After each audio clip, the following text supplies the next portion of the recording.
Good evening friends, कैसे हो आप सब। आई होप आप अच्छे होंगे। फ्रेंड्स, आज जो है पीडी पेडागोजी की वीडियो लेके आई हूँ। इसमें जो प्रीवियस ईयर में क्वेश्चन पूछे गए हैं वही लेके आई हूँ।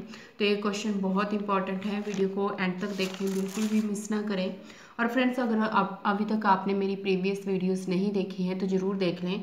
आपको मेरे चैनल पे एचपीजी के current affair, pedagogy, previous solved question paper, TET की तैयारी भी करवा रही हूँ और टीजीटी की भी तैयारी करवा रही हूँ।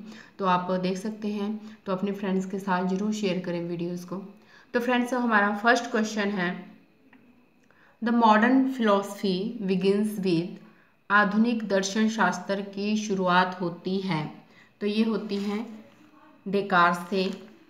डेकार्त, तो जो डेकार्त हैं उसको फादर ऑफ मॉडर्न फिलॉसफी भी बोला जाता है। Father of modern philosophy. Actual में फिलॉसफी है क्या?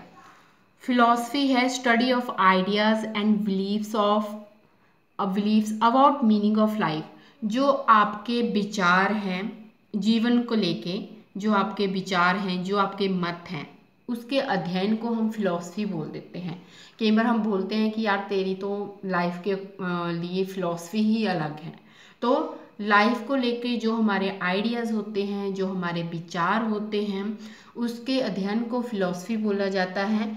तो ये क्वेश्चन पूछे जाते हैं मॉडर्न फिलॉसफी। एक तो क्वेश्चन ऐसे बन गया कि किसकी शुरुआत होती है आधुनिक अर्थशास्त्र, दर्शन शास्त्र की, तो डेकार्त से।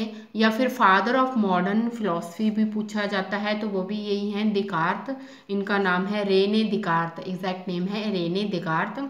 एक और क्वेश्चन इससे पूछा जाता है, who is the father of philosophy, या फिर who is the father of modern western philosophy. तो वो है सुकरात, या सोक्रेट्स भी बोलते हैं हम हिंदी में, सुकरात फादर ऑफ फिलॉसफी, या फिर western philosophy. Father of philosophy कई बार ऐसे पूछ लेते हैं, या फिर कई बार वेस्टर्न फिलॉसफी भी पूछ लेते हैं। तो यही है सुकरात या सोक्रेट्स। ठीक है, तो ये आते हैं फादर ऑफ वेस्टर्न या फादर ऑफ फिलॉसफी। अगर मॉडर्न फिलॉसफी का पूछा जाए तो वो रेने डेकार्त हैं। तो कई बार पूछ लेते हैं फिलॉसफी भी क्या है, तो study of idea and beliefs about meaning of life is known as a philosophy. Now move on next question, second one, main streaming is included in, कि मुख्य धारानुकरण समाविष्ट है। तो मेन स्ट्रीमिंग किस में होती है? ये होती है स्पेशल एजुकेशन। स्पेशल एजुकेशन कौन सी होती है? जिसमें जो डिसेबल्ड जो हमारे चिल्ड्रंस होते हैं उनके लिए स्पेशल एजुकेशन होती है। तो मेन स्ट्रीमिंग होती है जब आप जो है, जो हमारे डिसेबल्ड चिल्ड्रन हैं उनको उनके कौशल के आधार पे जो है एक स्पेसिफिक टाइम के लिए एक जो नॉर्मल क्लासरूम है वहाँ पे रखा जाता है, तो उसको हम मेन स्ट्रीमिंग बोल देते हैं। तो इनका मेन मोटिव क्या होता है कि जो डिसेबिलिटी वाले चिल्ड्रन हैं वो जो नॉन डिसेबल्ड उनका पीयर ग्रुप है उनके साथ एडजस्ट करना। मतलब इंक्लूसिव एजुकेशन आपने सुनी होगी। इंक्लूसिव एजुकेशन क्या होती है? वो ही कि जब आप जो डिसेबल्ड चिल्ड्रन हैं उनको नॉन डिसेबल्ड चिल्ड्रन के साथ पढ़ाया जाता है एक ही क्लासरूम में। तो मेन स्ट्रीमिंग जो एक टर्म है वो होती है स्पेशल एजुकेशन में। Now question number third. Question number third है, what is the main centre of informal education. अब आपको पता है there are two type of education, formal and informal. Formal education क्या होती है? फॉर्मल एजुकेशन होती है क्लासरूम बेस्ड एजुकेशन जो आपको ट्रेन टीचर के द्वारा दी जाती है, मतलब जो क्लास में आप सीखते हो वो फॉर्मल हुई। और इनफॉर्मल होती है जो क्लास के बाहर, स्कूल के बाहर, जैसे आप अपने जो फैमिली है वहाँ से सीखते हो, अपने फ्रेंड से सीखते हो, सोसाइटी से सीखते हो, कहीं भी कोई भी सोर्स हो सकता है। इसमें एग्जाम्पल दिए थे radio, television, society, family, newspaper, कुछ भी हो सकता है, उसको इनफॉर्मल एजुकेशन आप बोलते हो। नेक्स्ट क्वेश्चन है, who said the true basis of education is the study of human mind. किसने यह कहा है कि शिक्षा का वास्तविक आधार मानव मस्तिष्क का अध्ययन है? तो ये कहा है अरविंद घोष ने, या अरविंद घोष ने। तो ये बहुत ही इंपॉर्टेंट क्वेश्चन है। इससे प्रीवियस वीडियोस में भी इससे रिलेटेड मैंने क्वेश्चन डाले थे अरविंद घोष ने, उनके क्या राय है एजुकेशन पे वो भी मैंने बताया था।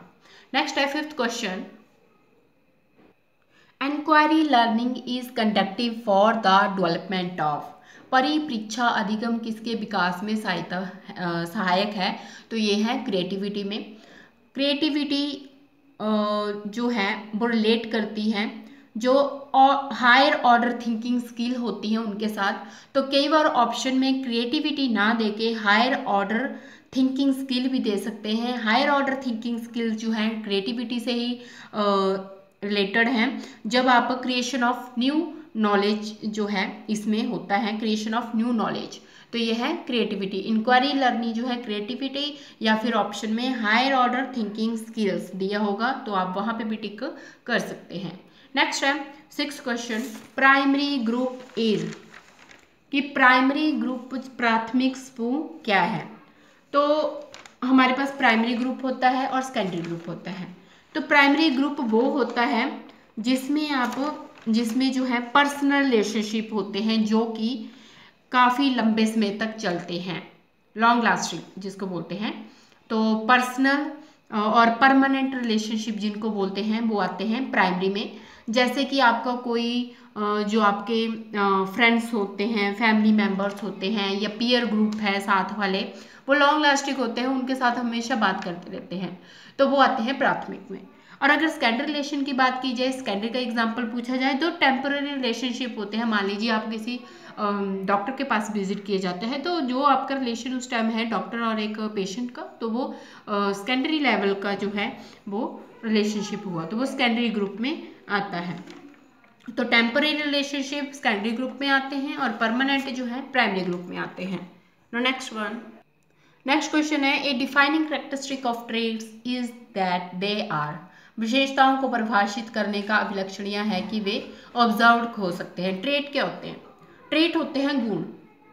अब ऑब्वियस है जो ट्रेट है, ये जो विशेषताएं हैं उनको आप इजीली ऑब्जर्व कर सकते हैं। मान लीजिए किसी बंदे की कोई स्पेसिफिक विशेषता है तो वो आप इजीली उसको ऑब्जर्व कर सकते हैं, तो ये है ट्रेट का। नेक्स्ट है 8th question, which of the following is not component of cognitive competence. अब जब भी कॉग्निटिव की बात आती है, कॉग्निटिव होती है हमारी थिंकिंग से रिलेटेड, माइंड से रिलेटेड जो होती है वो कॉग्निटिव में आती है। तो इसमें पूछा था कि कौन सा कंपोनेंट कॉग्निटिव नहीं है, तो वो है ओबीडियंस। ये 4 ऑप्शन दे रखे थे, 4 ऑप्शन में से ये इनकरेक्ट था, मतलब कि ये नहीं था कॉग्निटिव कॉम्पिटेंस का। ये सारे के सारे कॉग्निटिव के हैं, मैं दिखा देती हूँ आपको।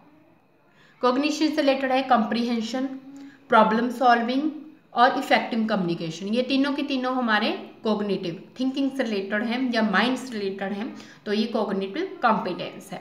नेक्स्ट वन 9th क्वेश्चन है, लैंग्वेज प्ले रोल इन, भाषा भूमिका निभाती है किसमें? आइडेंटिटी में, पहचान में। और साथ में ये ऑप्शन थे वर्ग, क्लास, ये जेंडर लिंग था। तो ऑब्वियस है लैंग्वेज जेंडर में भी कोई इफेक्ट नहीं डालती, ना क्लास में, ये आइडेंटिटी पे जरूर हमारे इफेक्ट डालती है। Next question, but will be the IQ of a 12-year-old child whose mental age 9 year. तो आपको पता है IQ हम इंटेलिजेंट क्वेश्चन कैसे निकालते हैं, इसके लिए फॉर्मूला है mental as divided by chronological S multiply by 100।